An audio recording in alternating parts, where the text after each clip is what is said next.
Hi good morning guys. ഞാൻ ഇന്ന് വന്നിരിക്കുന്നത് വർഷങ്ങൾക്ക് ശേഷത്തിൻ്റെ മൂവി റിവ്യൂ പറയാൻ വന്നിരിക്കണേ. ഇത് വിനീത് ശ്രീനിവാസന്റെ പടമാണ്. ഹൃദയത്തിന് ശേഷം വിനീത് ശ്രീനിവാസൻ എടുത്ത പടമാണ് വർഷങ്ങൾക്ക് ശേഷം. പിന്നെ ഈ പടത്തെ അഭിനയിച്ചിരിക്കുന്ന നമ്മുടെ പ്രണവ്, ധ്യാൻ, നിവിൻ പോളി, ഈ മൂന്നാണ് മെയിൻ ക്യാരക്ടേഴ്സ്. പിന്നെ നമ്മുടെ ബേസിൽ ജോസഫ്, പിന്നെയും കുറേ കാസ്റ്റ് ക്രൂ മെമ്പേഴ്സ് ഉണ്ട്. ഞാൻ പറയാനുള്ള നിങ്ങൾ തിയേറ്ററിൽ പോയി കണ്ടാൽ നിങ്ങൾക്ക് അറിയാൻ പറ്റും.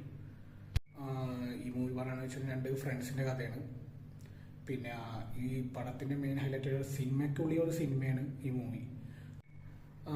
ഈ പടത്തിൻ്റെ ഫസ്റ്റ് ഹാഫ് വെച്ച് കഴിഞ്ഞാൽ കുറച്ച് ലാഗാണ് മൂവി പോകണം. ഭയങ്കര സ്ലോ ഫേസിലാണ് പടം പോകണത്. സെക്കൻഡ് ഹാഫ് ഇത്തിരി കോമഡി ഇതൊക്കെ ആയിട്ട് പോകുന്നുണ്ട്. അതാണ് നമ്മൾ തിയേറ്ററിൽ ഇത്തിരി ഞാൻ പിടിച്ചൊക്കെ എടുത്തിട്ടുണ്ട്. കമ്പാരിറ്റീവ്ലി ഫസ്റ്റ് ഹാഫ് ഒക്കെയാണ്, സെക്കൻഡ് ഹാഫാണ് ബെറ്റർ. ഓവറോൾ ഈ മൂവി പറഞ്ഞു കഴിഞ്ഞാൽ ഒരു വൺ ടൈം തിയേറ്ററിൽ വാച്ച് മൂവിയാണ്. ഒരു വട്ടം തിയേറ്ററിൽ പോയി കണ്ട് നമുക്ക് കണ്ടു